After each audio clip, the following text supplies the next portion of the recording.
Bangunan sekolah dasar di Padang Lawas Utara Meski kondisi gedung sekolah dasar bangunannya tak layak sebagai tempat belajar. Fasilitas sekolah yang tidak layak ditambah akses menuju sekolah yang seringkali sulit dijangkau, jelas mengganggu jalannya sistem pendidikan Indonesia. Halo Sobat Pendidikan, bicara tentang pendidikan, ya bukan hanya sekedar proses transfer ilmu di bangku sekolah, tetapi juga fondasi kokoh bagi masa depan diri sendiri, juga bagi masa depan kehidupan bangsa dan negara. Namun, pernahkah terlintas?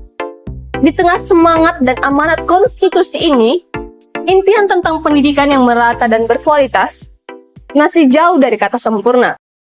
di daerah pelosok, setiap anak harus berjuang berkali-kali lipat untuk mendapatkan pendidikan.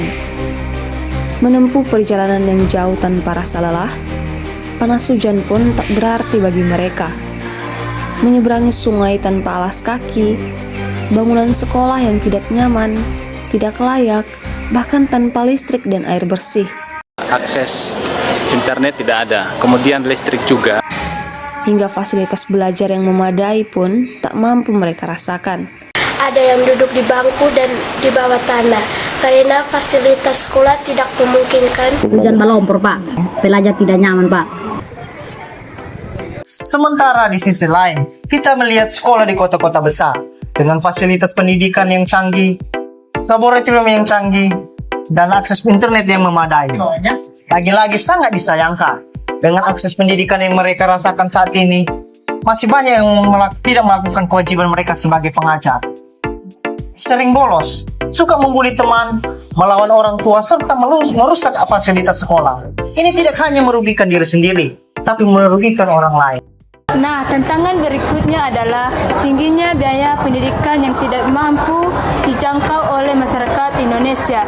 Meskipun pemerintah menerapkan program sekolah gratis, beasiswa, faktanya masih banyak warga Indonesia yang tidak mampu membiayai anak-anaknya mulai dari seragam, buku, dan alat transportasi, hingga kebutuhan ekstrakurikuler.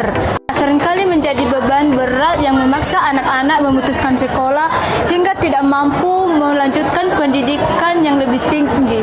Bukankah ironis ketika kita berbicara tentang hak pendidikan, tetapi di saat yang sama, pendidikan justru menjadi barang mahal yang hanya bisa dijangkau oleh segelintir orang. Sebagai warga negara yang sadar akan hak dan kewajibannya, kita memiliki peran yang penting untuk memajukan pendidikan Indonesia. Kewajiban kita bukan hanya sekedar menuntut hak, tetapi juga ikut berkontribusi di dalamnya.